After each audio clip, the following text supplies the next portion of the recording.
इसके अलावा आज हम एक पॉइंट और डिस्कशन करने जा रहे हैं कि जैसे आजकल सुनने में आ रहा है कि जो हर जगह ठेका प्रथा स्टार्ट हो गई है। ठेका प्रथा का मतलब ये हो गया कि जैसे पहले क्या होता था कि गाँव के अंदर जब कोई मकान बनाते थे तो उसको ठेका देते थे। वो क्या करता था कि कर्मचारी लाता था, मतलब जिसको वरी मजदूरी बोलते, मारवाड़ी के अंदर वरी मजदूरी बोलते, वरी मजदूरी लाता था और वो उनको पैसे दे करके शाम को जब वो काम करते थे तो उनको सैलरी दे के मतलब उनका मजदूरी चुका देता था। तो आजकल ये चीज़ आज हमने भी देखी है, मतलब सरकारी डिपार्टमेंट में भी जैसे सरकार की कोई वैकेंसी आए तो सरकार क्या करती है कि टेंडर किसी को दे देती है, उसके थ्रू कर्मचारी लेना शुरू करती है। कुछ हद तक तो इसको मान सकते हैं, सही हो सकती है, लेकिन ये अब इतनी आगे बढ़ चुकी है कि इसमें जो हायर एजुकेशन जो लोग हैं, स्पेशली जो मेडिकल और हेल्थ डिपार्टमेंट है, जो कि बहुत ही सेंसिटिव डिपार्टमेंट है, वहाँ पर भी अगर उस तरह से ठेका प्रथा के द्वारा अगर कर्मचारी को लगाया जाएगा, अगर सही तरह से स्टेप बाय स्टेप अगर उसका क्राइटेरिया चेक करके अगर कर्मचारी नहीं आएगा तो नेचुरल उसकी क्वालिटी में कमी जरूर होगी। अगर उसकी क्वालिटी में कमी होगी तो जो वो स्वास्थ्य सेवा प्रदान करेंगे तो नेचुरल है जो सेवा प्राप्त करने वाला है उसको उसका खामियाजा भुगतना पड़ सकता है। और ये देखा गया कि भी जनरली क्या है कि आजकल मतलब ये टेंडर बना दिया कि भी कर्मचारी को ठेके पे ले लो और मतलब अपना काम चलाओ। तो गवर्नमेंट की पॉलिसी है,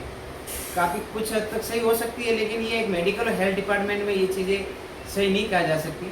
क्योंकि मोदी जी जो भी मेरा वीडियो सुन रहे हैं या मेरी बात जहाँ तक भी पहुँच रही है, मेरा मानना ये है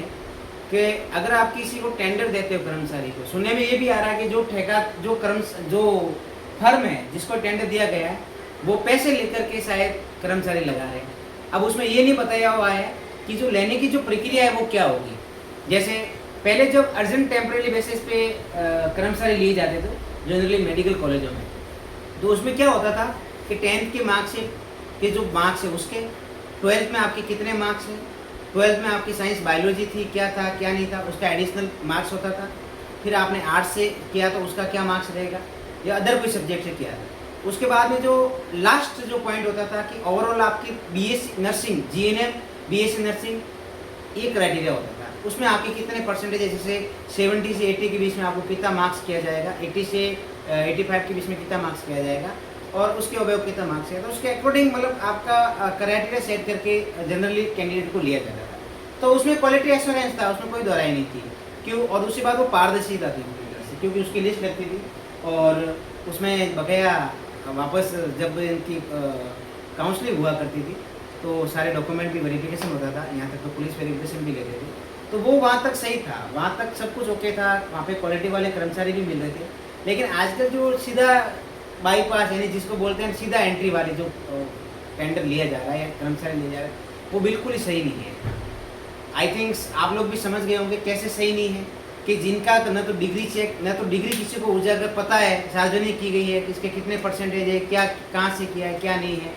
10th 12th का पता नहीं है, उसका कोई क्राइटेरिया नहीं है, पारदर्शिता बिल्कुल नहीं है, तो कैसे पता चलेगा कि वो कर्मचारी सही वे से आ रहा है या वो सही है कि नहीं है। तो मेरा ये निवेदन है कि ये जो ठेका प्रथा जो चल रही है या चलाए जा रहे हैं, ये अदर भी डिपार्टमेंट में सही नहीं है और मेडिकल और हेल्थ डिपार्टमेंट तो बिल्कुल भी सही नहीं है। तो धन्यवाद मित्रों, मेरी ये बात अगर किसी तक पहुँची हो तो इसका वैसे विरोध सब जगह चल रहा है और इसमें